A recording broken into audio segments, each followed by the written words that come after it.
Good evening, and welcome to another episode of Ondiavari Presents, the series where I bring you the creepiest real-life stories and locations from around the world. Before we begin, be sure to hit that subscribe button and the bell icon so you never miss a future episode. If you enjoy this episode, be sure to give it a thumbs up and share it with your friends. Now sit back, turn off the lights, and let's begin.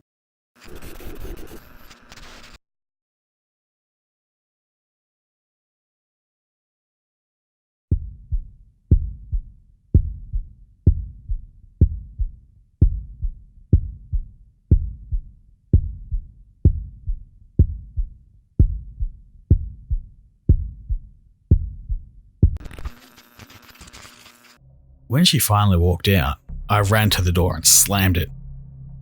Girlfriend was still unable to speak. When we got ourselves together, I was afraid she'd think I cheated on her with this woman, but she didn't. She saw that horror walk through our hallway, and she knew something was wrong. I was terrified, but I didn't let it show. The scariest part of everything was that I had a job that required me to stand still and not react to my surroundings. I told my girlfriend about my experience with this fucked up woman, but I didn't mention her 1098765 whispers. I didn't want to scare her any further, because what else could those whispers be if not a countdown?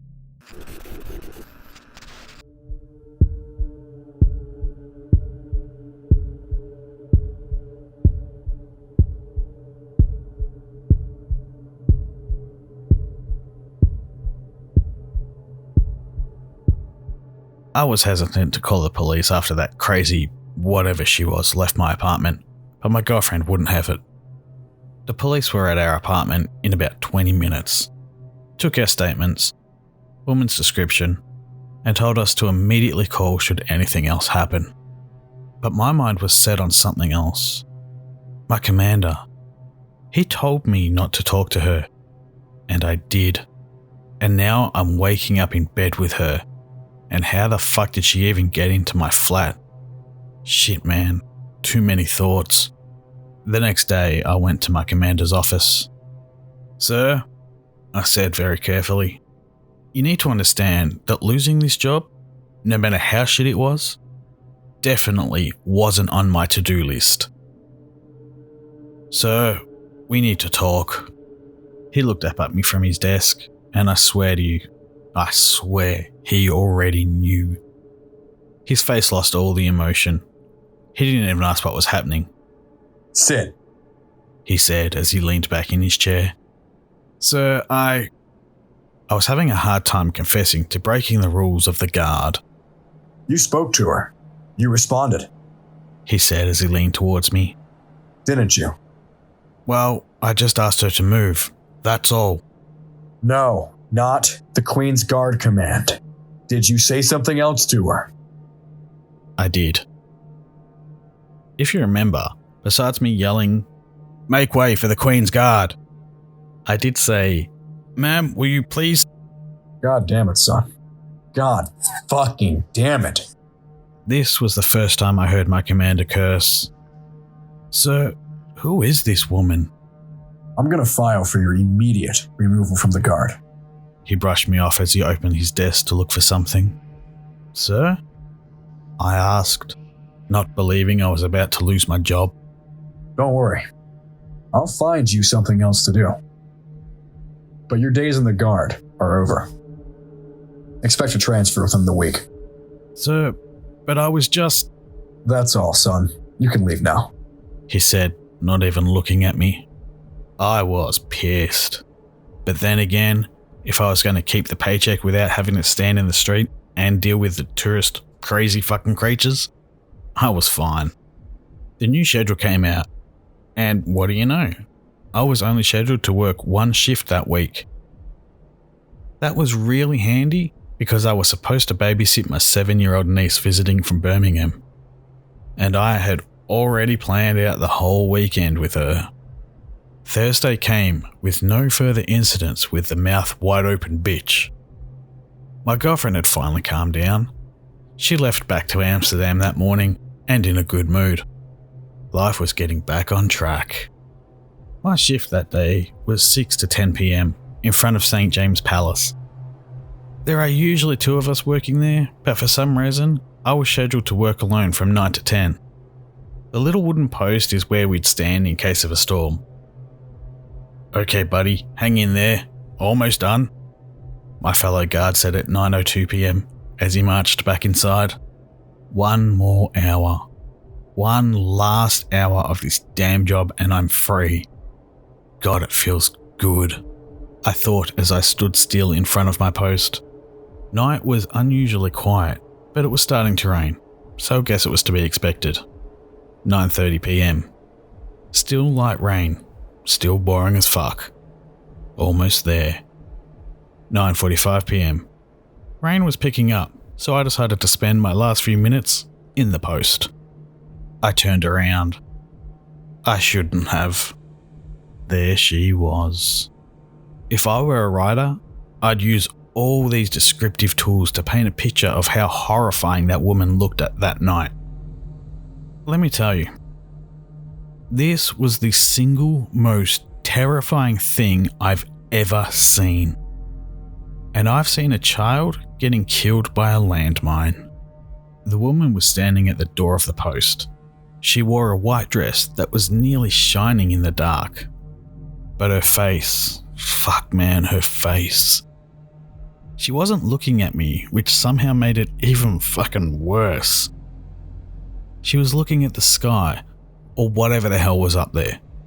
And her eyes went so far up, I could only see the bottom of her pupils.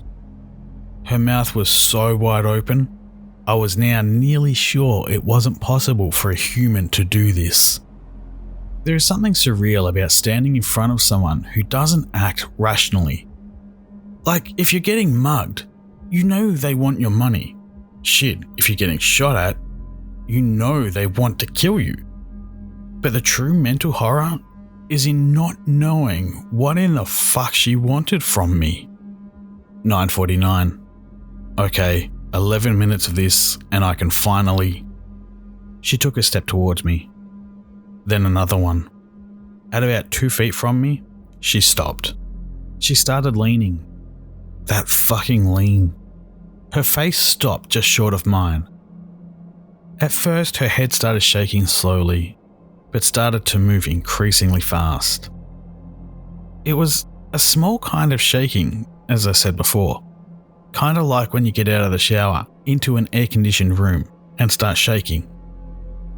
The pupils were so high up I could barely see them. Her head was now trembling so fast I was wondering how it was possible. And that mouth, man, that mouth was so unnaturally, unfucking humanly open. I swear I saw corners of her lips starting to bleed because her skin wasn't able to support the opening. No sound. The street was silent, probably the most silent I've ever seen it. And the worst part is, it was nighttime. I know I do this a lot, but just imagine it one more time. You're standing motionlessly in the middle of the street, and there's this bleeding, wide open mouth woman an inch from your face doing whatever the fuck she's doing, and not a soul in sight, and no sound whatsoever. 9:54 p.m. Come the fuck on. And then, as if she heard my thought, her pupils dropped back and looked straight at me. I nearly jumped back. She closed her mouth, and I can't believe I'm saying this, but I'd rather she kept it open. Her jaw started rapidly opening and closing, as if she were biting something invisible. Her teeth were hitting each other so hard I was sure they'd break. That was it for me. I couldn't take it anymore. I took a step back and screamed, "Just fucking stop already!" And she did. Teeth stopped clenching, mouth closed, and she stood back up from the leaning. She took a step toward me, and for the first time ever, smiled. 4, 3, 2, 1, 4, 3, 2, 1, 4, 3, 2, 1. She started whispering, never losing the smile. "What is that? What the fuck is that?" I begged. I was ready to grab her, shake her, anything, just for an answer. What the fuck did she want from me, right? 9:58 p.m. What the fuck? Came from behind me. My commander. He ran up to me, disregarding the crazy bitch in front. Did you talk to her? Did you fucking talk to her? He yelled, louder, and while grabbing my uniform. He didn't even pay attention to the woman. Yes. Jesus Christ. What numbers? He said while finally letting me out of his fists. "Sir?" I answered, confused as you can imagine. What was the last number she said? What was it? Was it 0? No, I think she stopped at a 1. But why? All this time, the woman just stood still and looked at us with a smile. Then she took a step toward us. She slowly walked in between my commander and me. Don't say a thing to her. Not a fucking thing, the commander said with obvious fear on his face. The woman turned from me and towards him. She got into his face, and even from behind, I could see her mouth being wide open. Go. Just go, the commander said as he looked at me. He was avoiding acknowledging her. I heard her teeth clenching. "I can't just leave you," I said. Go and don't come back here. I'll take care of this. You know, I like to think of myself as brave, but at that moment, all I wanted to do is leave. I hope you can't blame me for that. So I started running away. And never talk to her again, the commander yelled as I got away. Now, I know a lot of this stuff sounds like bullshit, and you're right, it really does. Sure, looking back at it now, I could have arrested her. Hell, I could have even killed the bitch. And so could have the commander. But you know what? When you find yourself in a situation as impossible and as unreal as that one, you don't act rationally. You don't think logically as you would in a normal situation. I went home, took a cold shower, after making sure my doors were locked, and I collapsed on the bed.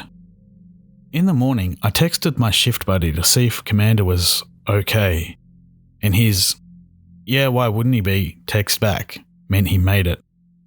That's all I needed to know. I was out of that life.